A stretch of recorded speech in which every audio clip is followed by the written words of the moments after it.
What's up, everybody? Welcome to the Disc Golf Nerd Plastic Podcast. Since I am doing my 4,000 subscribers giveaway contest, I set it up so that in order to enter the contest, you have to submit a question for me.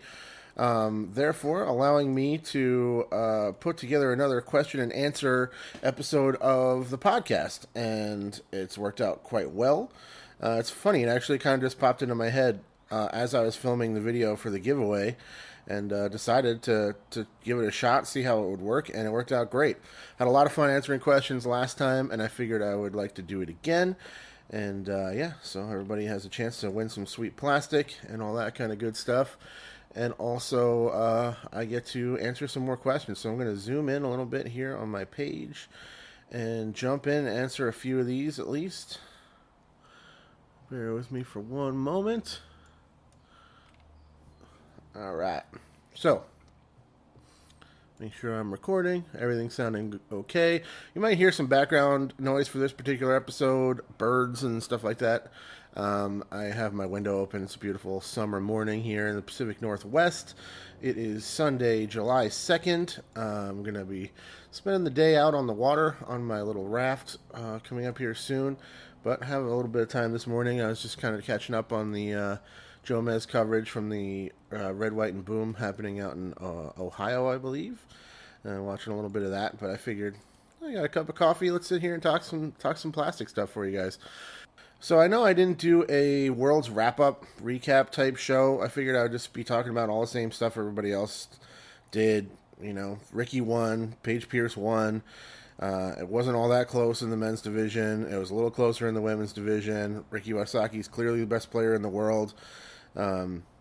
This a lot of the same standard stuff that everybody else talked about on Ultra World that I listen to, and I'm in the middle of listening to Dixon Jowers' version of everything. And I don't know, I just felt like all I really did was watch the Jomez coverage and the live scoring and Central Coast stuff. So there's really not much I need to say about that other than congratulations to Paige, congratulations to Rick. They're my favorite players in their divisions, for sure, and yeah, I'm really happy to see them do so well. All right. First one came in from Brian Rupel. How many disc reviews have you done? That's a very easy one to answer. 150. I don't think all of them are active just now, but if you just go to my Disc Golf Disc Reviews playlist, you can see every single one in there, and it's a quick and easy way to determine whether or not I've reviewed a disc. Is either search Disc Golf Nerd and the name of that disc, or just go into my playlist and scroll through. You'll see everything I have in there. So yeah, as of right now, there's 150 disc reviews in there. There's 2 that are private right now that I will post. You know, I like to kind of stagger them out and post them as I go, and have a couple in reserve in case I don't have time to get some testing done or whatever. Zach Thomas asked, what was your very first disc, and do you still have it? My first 2 discs my wife got me for Christmas the year after I moved here to Portland, Oregon, about 10 or 11 years ago at this point. It was a DX Valkyrie and a DX Innova Birdie, thumb track Birdie. The Valkyrie ended up still being one of my go-to discs for a while after that. I got one in Star Plastic. That was my favorite disc for a long time. I still have that one. I still have my Birdie putter. I had loaned it to a buddy of mine, but he wasn't using it. And I just, at one point, realized, like, hey, you know, that was my first putter ever. Like, I should probably have that. This is kind of a cool thing to have. So that is on my shelf. I do have it. Not the best disc, but really not bad beginner discs at all. Not knowing really what to get me, she did a pretty good job. You know, the Valkyrie's still fast enough that I think when you're just starting, it might be still a little bit difficult to control and understand, but it's a good, understable, accurate disc, and not a terrible choice at all. I would still recommend something more like a straight glidey or putter or mid-range, as I talked about many times on the show. Thanks for these questions, Zach. Moving on, Connor ND, what is your go-to disc in each category? Driver, mid-range, and putter. Putter, magnets, soft magnets, and jawbreakers. I putt with jawbreaker magnets. I throw a soft magnet quite a bit off the tee and on straight line approaches that I need to kind of snake through some trees or little technical touch approaches. So yeah, I would have to consider Magnet overall. My whole career as my go-to putter, go-to disc in the putter category for sure. I haven't always putted with them inside the circle and out, but now that I'm using the Jawbreaker magnets, I'm better at putting than I ever have before. It could be a combination of the disc, but and other factors like I've put together a solid routine now, and I just feel really confident in them since I switched to them. I've been making a lot of putts and it feels great. Mid range would have to be the Compass Latitude 64 Saki Bomb Compass. Maybe you guys saw I just reviewed the Compass in honor of Rick winning Worlds on Smashbox. That was pretty cool to be able to kind of throw a little love to my favorite player out there on Smashbox. And yeah, Compass, great disc, super versatile. If I had to pick one mid range to play with for the rest of my career as it stands right now, it would probably be the Compass. If I had one that's a little beat in or just slightly broken in, I can throw a ton of different lines with it and then have a fresh one. Yeah, they layer really well, and they're super versatile. Throw them on turnovers, straight shots, smooth hyzers. Just a really great go-to mid-range for me for sure. I also really like the Anchor as my go-to overstable mid right now. I'm a big fan of the Wombat for certain shots, but yeah, the Compass is definitely my go-to. I also just put the Latitude 64 Gobi in my bag. Look for the review on that coming up soon. That thing is amazing. Go-to driver is either the Thrasher or the Trespass. If I had to pick one or the other, I'd probably go Trespass. I throw them a lot, but the Thrasher is a little bit straighter for me overall. It doesn't have as much fade and has more flip up and ride, so I can get more distance out of the Thrasher on a pure distance line most of the time. But for a blend of distance and accuracy and consistency, the Trespass by far. I really like an air Trespass for big distance. And I have a couple of pre-Sweden Lucid Trespasses that are my favorite drivers. So for sure, that's a good question. What's one disc you always have in your bag that you just can't play without from It's Huevos? I'm going to say the Magnet for sure. Soft Magnet has been in my bag for a very, very long time. I always have one in there. It's something that it's like a security safety blanket kind of thing for me. I don't always throw it, but I always have it in there, and I usually do throw it. If I'm playing a shorter, like wooded course, I'll throw it on a ton of shots, especially off the tee, downhill, that sort of thing.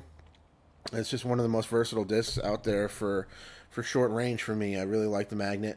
It works super well. So yeah, that's the one that's in my bag pretty consistently for sure.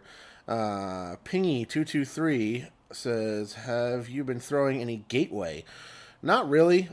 Gateway is one of those companies where they have a lot of different molds and they have so many different plastic types and stuff for the wizards and the putters and stuff that I find it a little overwhelming, and I feel like they're a little bit inconsistent based on that. They have so many different options that's kind of hard to figure out what you want to use or whatever.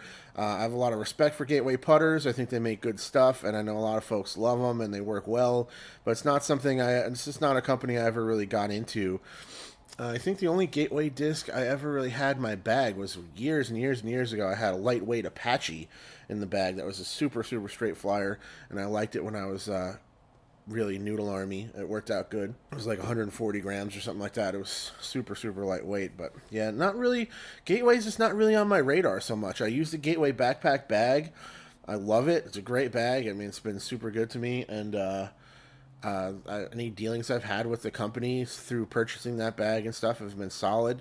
And I've done a couple of Gateway reviews, but not really too many. If there's any specific Gateway molds that I have not reviewed that you guys want me to check out, let me know. I'd be interested in checking them out. But it's one of those brands that I just don't really know where to go with it, so I don't really look into it too much. Terry Anderson, I've bought several discs based on your reviews. Keep it up. Oh, thank you, Terry. That's awesome. What is your favorite brand of discs overall? Wow. That's a tough one. If we're going, what brand do you have more molds of than anyone else? I think it's definitely Latitude and DD if you kind of consider them one brand. Obviously, Latitude makes all that plastic under the kind of Trilogy umbrella, but it's really two brands. But yeah, I have the Latitude 64 Caltrop, the Triple X, the Compass, the Fury, all in my bag. I have the Gobi in there now too, so I just got an opto caltrip for the bag as well. So yeah, probably Latitude 64, and then yeah, I have some Trespasses in there. And I've always really liked Discraft. If I had to pick one company to go with, across the board, it would be tricky to say whether between Discraft or like Latitude or Trilogy Plastic. That would be my choice between my, those would be my two choices that I have to pick between. Thanks for the kind words, Terry. That's very nice. Rodney Haney, what is your favorite baseline plastic and why? Interesting. I would have to say I like the Latitude baseline stuff very much. It's super grippy. It seems slightly more durable than a Pro D or DX plastic in my experience. Just a hair, and it has a really good grippy feel. I like my Prime Trespass. It feels awesome in the hand, and it's still relatively stable, even though I've had it in the bag for a while. It's kind of stiff. I like the Pro D plastic feel when it gets a little softer, and I definitely don't mind baseline plastic overall. I think baseline plastic is way underrated. I understand if you're a big power player or if you're just really inaccurate and you smash a lot of trees, but I can put DX and Pro D discs in my bag and get use out of them for quite a while. And the nice thing about it is you don't have to worry about losing them as much. You don't have to worry about if they break in, you just get another one, cycle it in. If you're looking to learn how to layer discs, DX plastic, Pro D plastic, Prime, Retro, all that stuff is really great.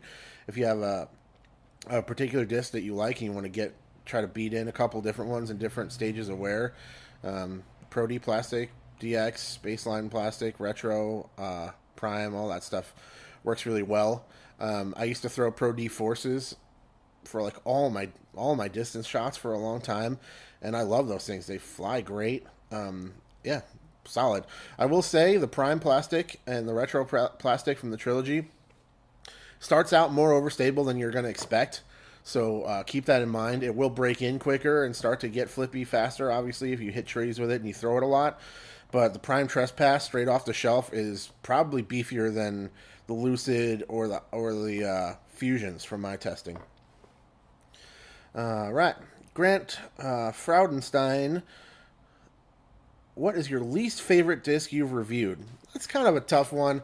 I try to stay away from. I don't want to really call out any particular discs based on just that I just don't like or anything like that. I will say I haven't been a huge fan of a lot of the high-speed stuff from MVP.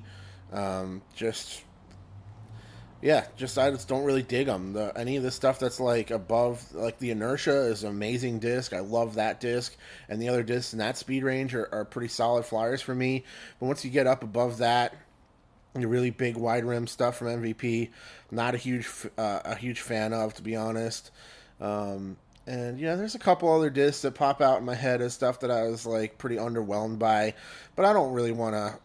I don't know. I don't think that's fair to just point out discs that I really didn't like, and try to call them out on the show here. So yeah, I appreciate the question, and it's a valid question, but I respectfully decline to answer any more specifically than what I just did, because I don't want to. And the other thing is, just because it was something that I didn't like doesn't mean it was a bad disc. It's just something that didn't work well for me. So, yeah, I try to stay away from calling out specific molds if I can. Who's your favorite PDGA player? For example, oh wait, hold on. This is from Lord Teddy Bear 32. Who's my favorite player? Hands down. I mean, far and away, not even remotely close second. Ricky Wysocki, by far. I've been a fan of him since the Portland Worlds. He was one of the guys that I really liked watching online, and I was like, man, I really want to see what he plays like. He played so amazing at Portland Worlds and just really was winning the whole time. And Paul McBeth barely scratched and clawed his way into a playoff with Rick, and then won off of Rick hitting a tree hit. In those days, it was like 47,000 rounds of golf. It was just kind of stupid. Ricky won it. Should have won it. The Final 9 and all that other stuff is just kind of ridiculous to me. I think 4 rounds is more than enough to determine who the best player is. And we saw that this particular world, so I'm still a little bit frustrated by the fact that Paul was never in the lead for Portland Worlds and still somehow is crowned the champion after getting into the playoff with Ricky. I mean, it was an amazing battle and stuff, but I was really, really upset when Ricky lost, and I'm still upset by it. It's ridiculous. It's silly, but it still annoys me for sure. But yeah, Ricky Wysocki far and away. Paige Pierce is my favorite player in the FBO division. One of my favorite disc golfers overall. I like Big Germ a lot. I like to watch him play. I'm a fan of golf overall. I have a lot of different golfers that I enjoy watching play. But yeah, I would say Ricky Wysocki far and away the top one. Then I really like Big Germ as well. Ulibarri, I tend to root for Yuli. I think he's a cool guy. And Dana Vici was one of the only like top pros that I've ever played with. And so I'm always hoping he does well. He's a really, really nice guy as well. So, yeah.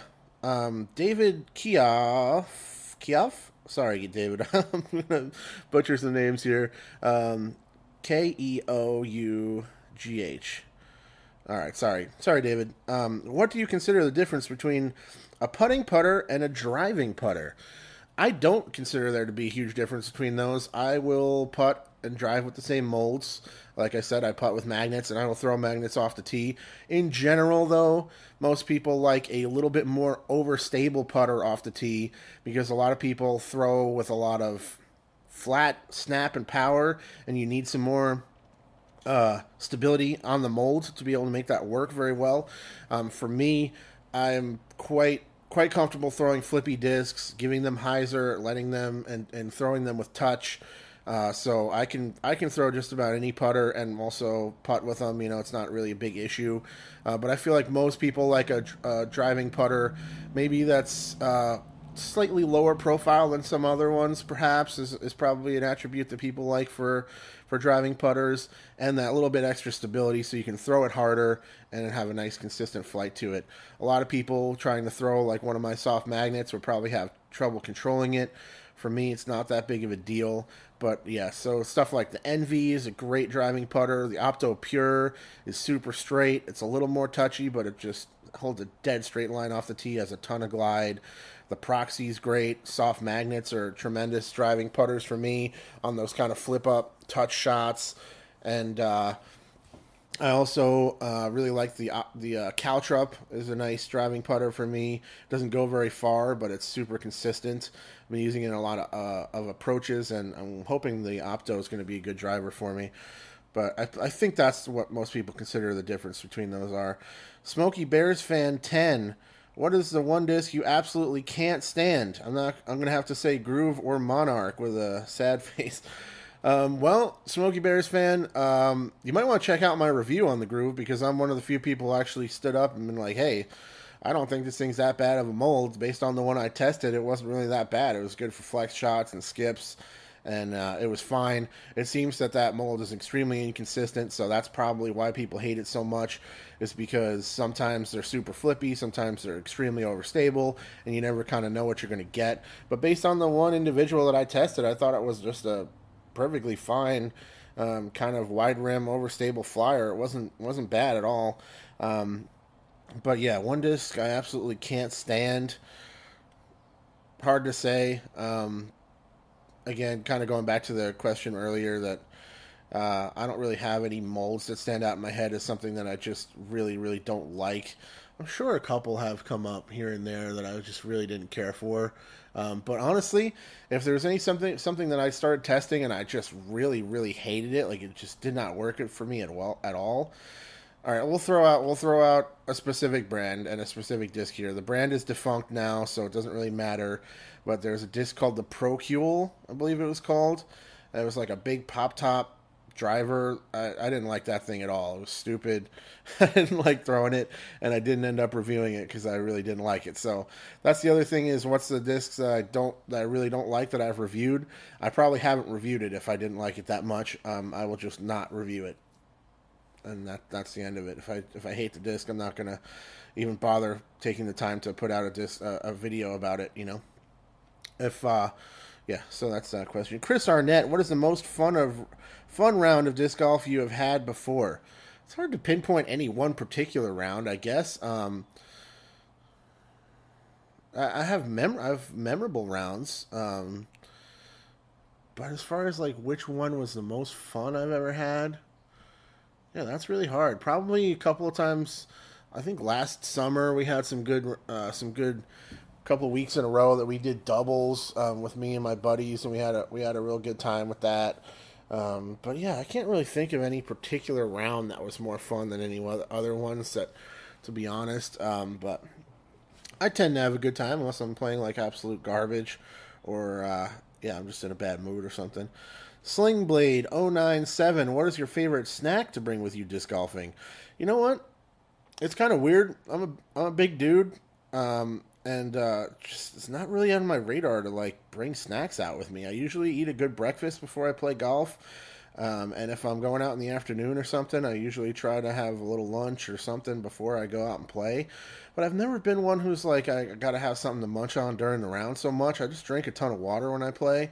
But I do like certain things. I have these things. They're called I think it's called like a macro bar. It's like some kind of protein type bar thing, but it's lower sugar than a lot of the other ones. And I'll occasionally have one of those in my bag. Oh, you know what? Let's say this. One of my favorite snacks while I'm disc golfing is apples straight off the tree at Dabney State Park. There's a little orchard grove in the middle of the front nine of Dabney. And there's a couple of trees there that just drop crazy ton of apples in the summer, and they're delicious. I'll pick them up off the ground.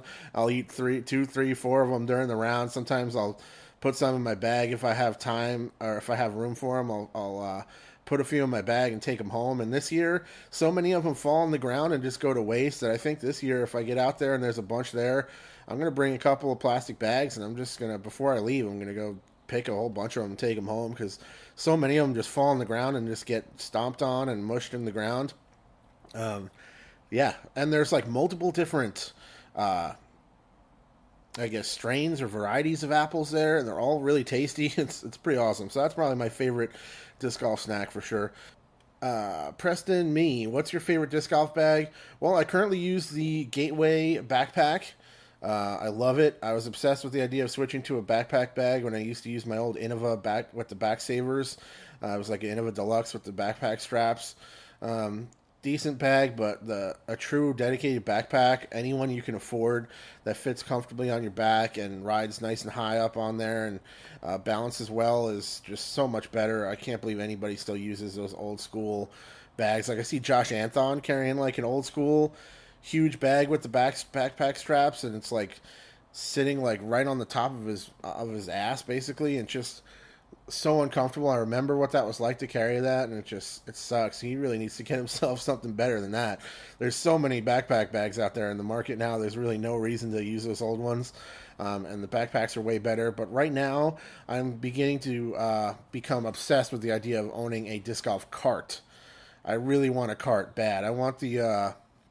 I think I want the Zuka backpack cart, so I can throw my bag on there and use it, and not have to switch out all the time, because there are a few courses that I play that definitely would not be cart friendly that I can think of, like Stub Stewart, Rooster Rock East, a couple other places that I wouldn't want to try to drag a cart up and down those hills. So I want to still have my bag ready to go. I can just pull it out of the cart and use it.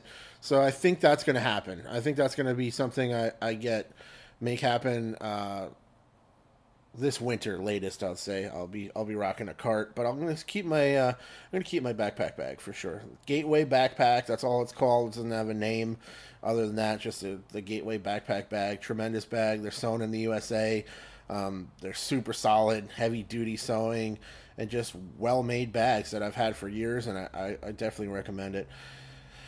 Melvin Rivera 95. Why do I do these podcasts? Like, what made you want to do it in the first place? I'm a big fan of podcasts. I love Smashbox. I love Disc Golf Answer Man.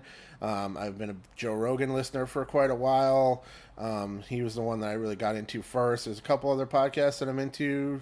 Dixon Jowers. I listen to the Ulti World Disc Golf podcast, and Chael Sonnen, UFC ex-UFC fighter, his podcast I listen to as well.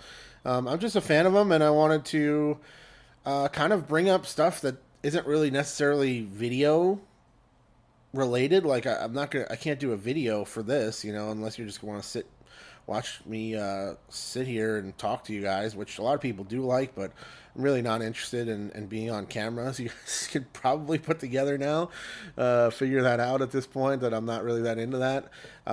So yeah, I just wanted to be able to do long form conversational type stuff like this and not have to worry about what I'm going to show you guys visually. It's just something you can stick on while you're doing chores or whatever. Yeah, if you're driving, or if you got, I like to listen to podcasts while I'm doing dishes or that sort of thing or whatever. So yeah, I wanted to be able to make my own and talk to you guys about whatever I wanted in a more of a long form format. Waffle Army, what's your favorite PDGA tour event and why? Hands down, Beaver State Fling. It's my home state tournament. It's the biggest one that happens in the state. I'm a big fan of Worlds as well. I love to watch Worlds. It was amazing to be part of it in 2014 in the galleries there and the Fly Mart and everything. Pretty awesome. There's a bunch of other great events that I'm a fan of that I watch on, like the Maple Hill. And Green Mountain and GBO and all that kind of stuff. But I'd have to say, from a PDGA tour, there's no doubt about it, the Beaver State Fling is my favorite. I go there pretty much every year for the last several years and watch the lead card at the very least, and I love it. It's a great event on an amazing course, all the best players in the world, and I've had a lot of really cool memories being out there watching some amazing golf take place. F. Wallone, congrats on the 4K subs. Thank you. I'm fairly new to disc golf and having a lot of issues with timing and weight shift. Can you give an in-depth video on timing and weight shift, please?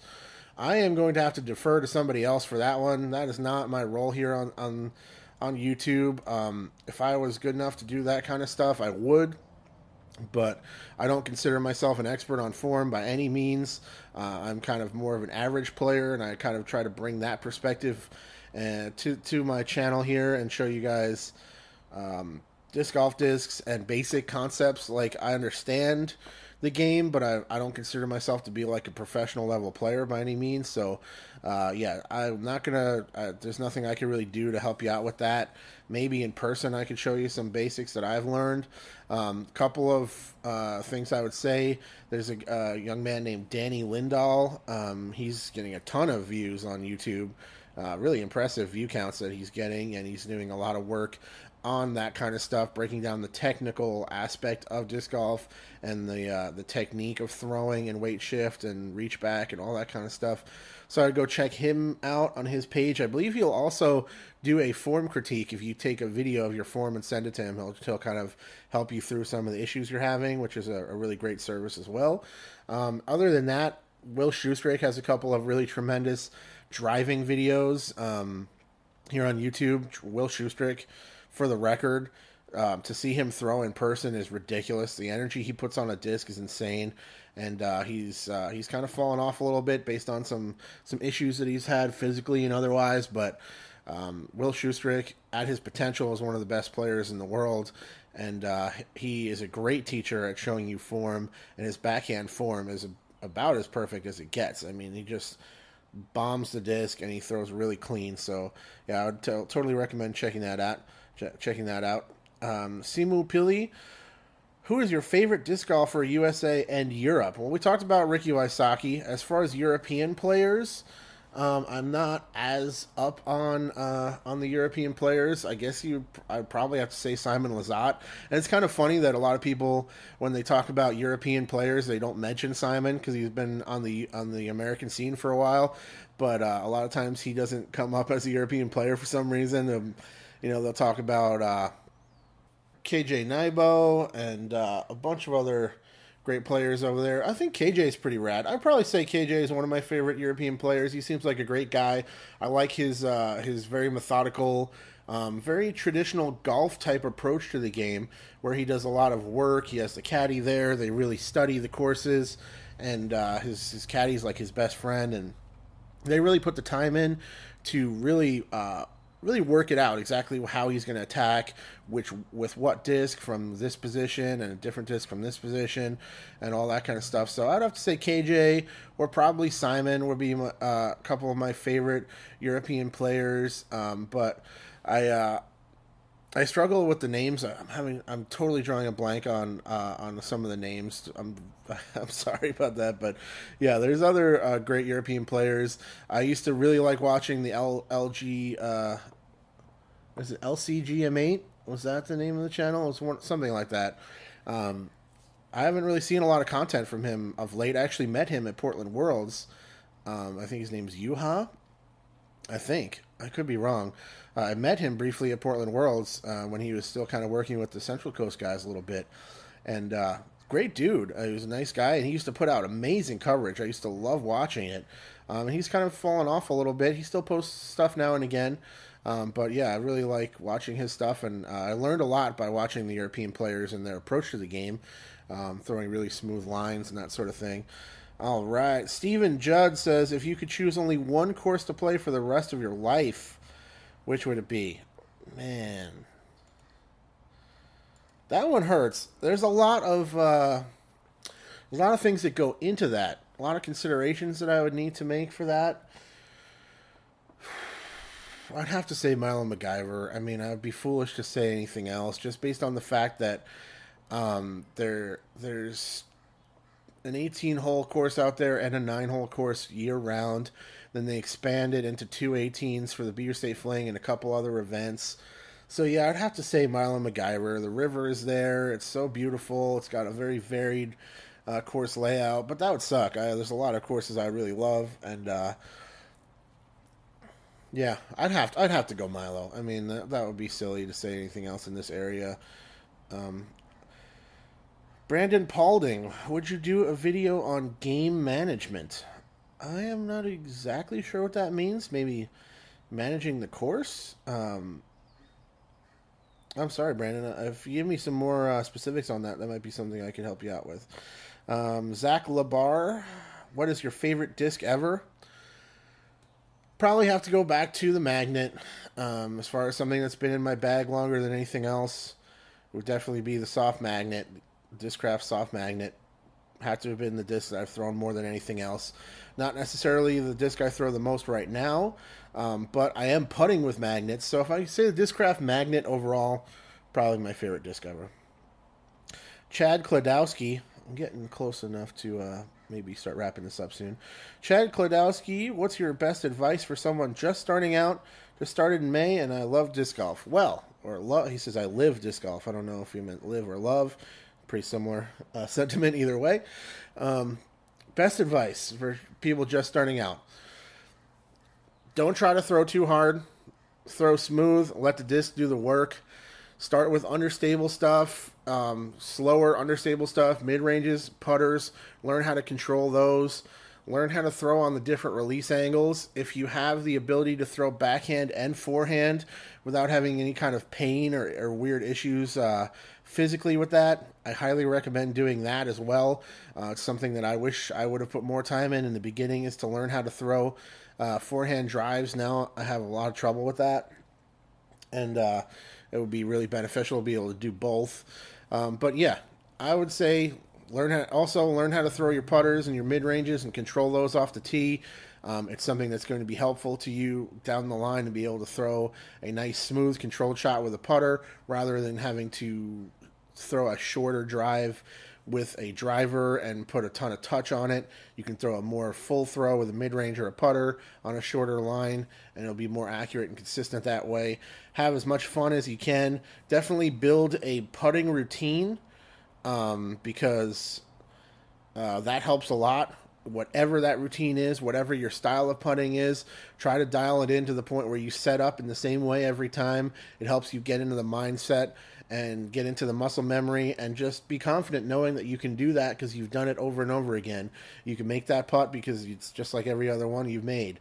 So I like that as well. And yeah, I have a ton of information. I have a whole playlist of disc golf tips and information, mostly beginner focus here on YouTube, that I highly recommend scrolling through. I got a lot of stuff in there that I hope could be helpful, and it seems to have helped other folks.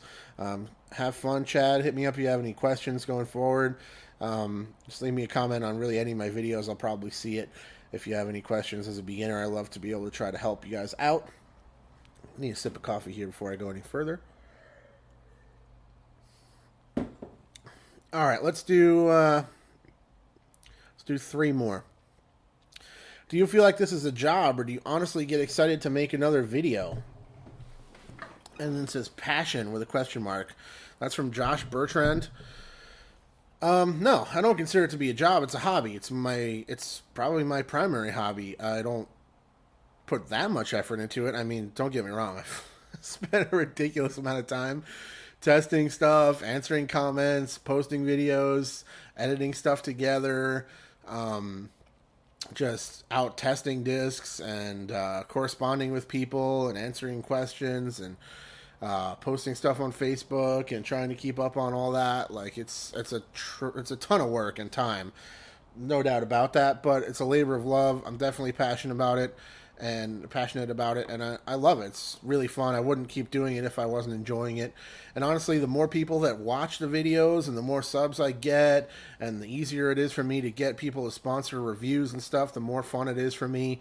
Every time I get a box of plastic from somebody, it's just such a trip. I'm really honored by it, and I couldn't do it without you guys listening to this stuff and watching the videos and supporting my content and helping the thing grow.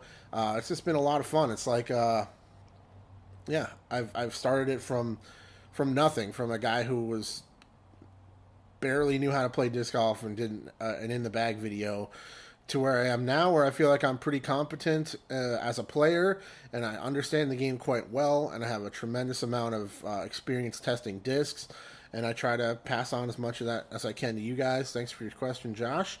Two more. David Brewster, if you could have one aspect of a touring pro, what would it be? Simon's power, Paul's McBeast mode, Ricky's putting ability, etc. Whew, I guess I can't just say somebody's disc golf. Like, I can't say I want to be able to play disc golf like Ricky or Paul or any of those guys. You're talking about a specific attribute from one specific player.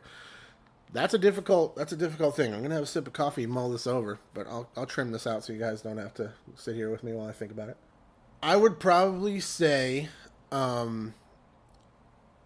Big Germ's effortless distance on forehand and backhand. If I could take that, that would be awesome. I feel like I'm reasonable enough in and around the green right now, and I'm getting better, that if I could throw farther, it would help me more than putting at this point. But it's a really hard thing to say. Like Paul McBeth's just destroyer shots. If I could throw those, that would be ridiculously fun for me to be able to throw that. Simon's power, sure. I mean, of course, that would be amazing to be able to throw anywhere near as far as Simon. I mean, I'd take half of Simon's power and be pretty happy with it, to be honest. Paul's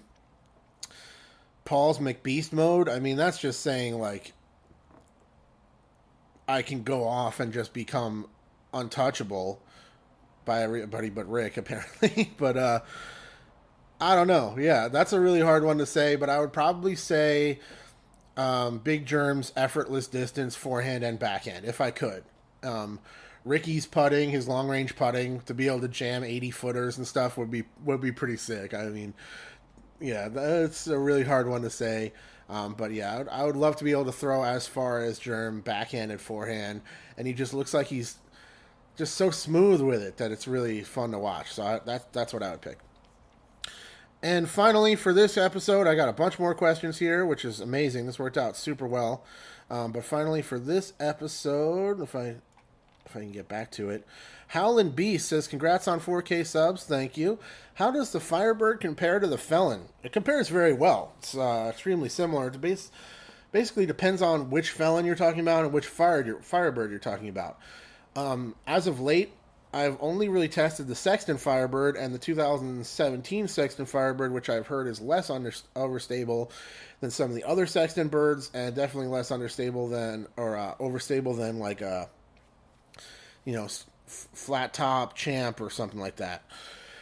So yeah, they're very similar though. They are that kind of overstable, consistent meat hook flyer that you know what it's going to do every time you throw it. It's always going to go left. It's not going to flip over on you, that sort of thing. I would say maybe the Felon is slightly less beefy than a Firebird on average, but it's hard to say. I've only tested one Felon, and it was a little bit lighter weight. And right now I'm carrying the Triple X, which is more overstable than a Felon and a Firebird, I'd say, and slower. I've been considering going back to Felons, and honestly, I'm thinking that next time I order custom stamp discs from DD, by the way, my custom stamp Disc Golf Nerd discs are on the way. They will be here this week at some point. I have told friends and family that they can kind of come in since it's the first time ever, and folks that I work with in the disc golf community, and also my close personal friends and a couple of family members that they can pick through and get a couple things. And after that, I'll take a full stock inventory and I'll come live on YouTube, show you guys what I have, and then it's going to be first come, first serve for that first order. I have a feeling they're going to sell relatively quickly, and if you don't get in on it right away, don't worry, because if I sell out all these, I will immediately place another order. But I'm thinking if I do place another order, I'm going to look to get Felons in Lucid or maybe Fusion Plastic, and I may switch back to the Felon over the Triple X. We'll have to see. But yeah, they're relatively similar for sure. And that is all I'm going to do for this particular episode. I'm going to leave it at Howlin' Beast down here and see who I have next just for my own edification here as I continue moving on with this. This is going to be a lot of fun. A lot of great questions. Thank you so much for everybody who entered the contest and gave me some good questions to answer. I have a lot of fun doing this. I hope I can continue doing this going forward. A nice long episode. I will talk to you guys very soon. Thanks for the support. Cheers.